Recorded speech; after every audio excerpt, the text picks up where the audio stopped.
What if the ocean didn't just call you, but remembered you? What if love wasn't something you found, but something that had been waiting for you across lifetimes? Before we begin, hit subscribe, because this story will stay with you long after it ends. Stories like this don't come often, and you don't want to miss the next one. The ocean had always felt different to Moana, not just alive, but aware. Not in the way people romanticize waves or sunsets. No, this was something deeper, something that watched, something that waited. She stood barefoot on the shore as the tide rolled in, the water curling just enough to kiss her toes before retreating again, as if testing her presence. The village behind her was alive with music and laughter, preparing for another night of celebration, but Moana felt none of it. Because tonight, the ocean was louder than ever. Not with sound, but with memory. She had begun seeing things. Not dreams, because dreams fade. These didn't. They clung to her mind like salt to skin. Faces she had never met. Voices speaking in a language she somehow understood. And always, him. A man standing at the edge of a storm. She didn't know his name. But she knew his eyes. And somehow, she knew he was real. Days passed, but the visions grew stronger. Moana began drifting farther from the routines she once followed so naturally. Fishing felt pointless. Conversations felt distant. Even her father's voice seemed to echo from somewhere far away.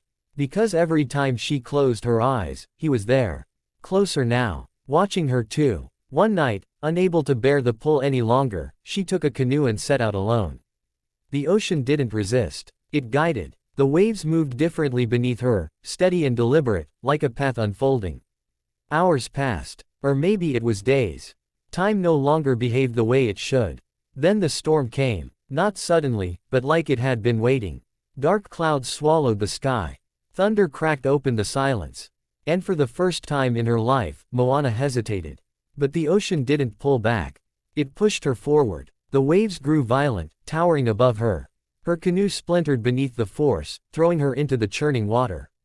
She struggled, but something beneath the surface held her, not dragging her down, but keeping her from drowning. Then everything went still. When she opened her eyes, she wasn't in the storm anymore. She was somewhere else. An island, but not like hers. This one felt older. Forgotten. The air carried a strange stillness, like time had stopped breathing. Moana stood slowly, her clothes still damp, her heart pounding. And then she saw him. The man from her visions. He stood just beyond the trees, exactly as she remembered, yet more real than anything she had ever known. His presence felt heavy, like gravity had shifted around him. "You came," he said softly. Not surprised. Not confused. Certain. Moana took a step back. "Who are you?" He didn't answer immediately. Instead, he looked at her like someone seeing something they had lost long ago. "My name," he paused, almost as if it no longer belonged to him, "is Kale." The name meant nothing to her. But her heart reacted like it did.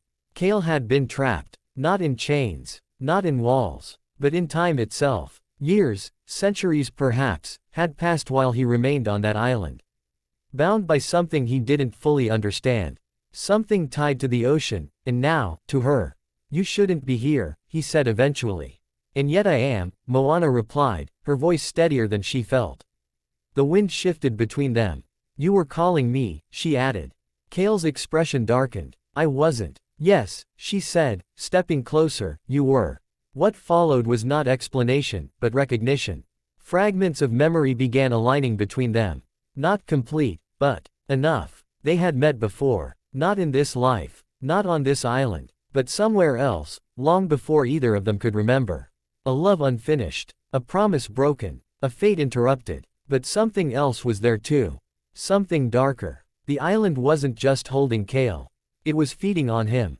Every year he remained, it took something, his strength, his memories, his sense of self. And now that Moana had arrived, it had something new to consume. Her. "You need to leave," Kale said urgently. "Now." "I'm not leaving you. You don't understand. I remember you," she said. That stopped him. Not fully, but enough. "I don't know how," she continued, "but I do." The island began to react. The ground trembled slightly. The ocean surrounding it darkened, no longer calm or guiding, but watching.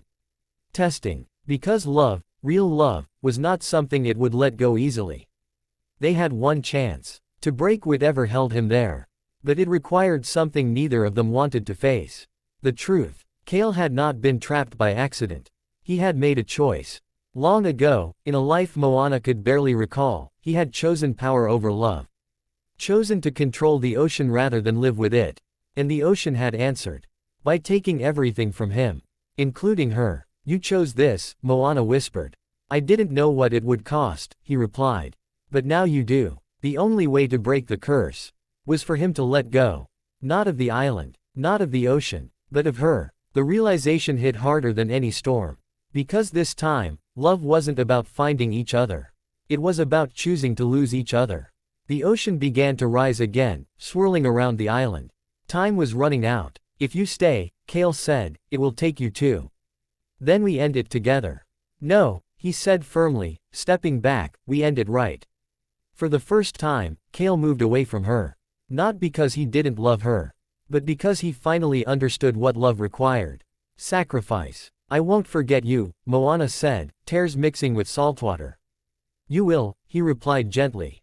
That's how you'll be free. And then, he stepped into the ocean. The water didn't consume him. It dissolved him, piece by piece, light scattering across the waves like broken stars. The storm stopped, the island faded, and Moana was back in her canoe. Alone. Days later, she stood again at the shore of her home. Everything was normal. The village, the sky, the ocean, but something felt missing. She couldn't name it, couldn't remember it, only feel it, like a song half forgotten. The ocean rolled in again, brushing against her feet. This time, it lingered, just a little longer, and somewhere deep beneath the surface, something watched, not waiting, not calling, but remembering.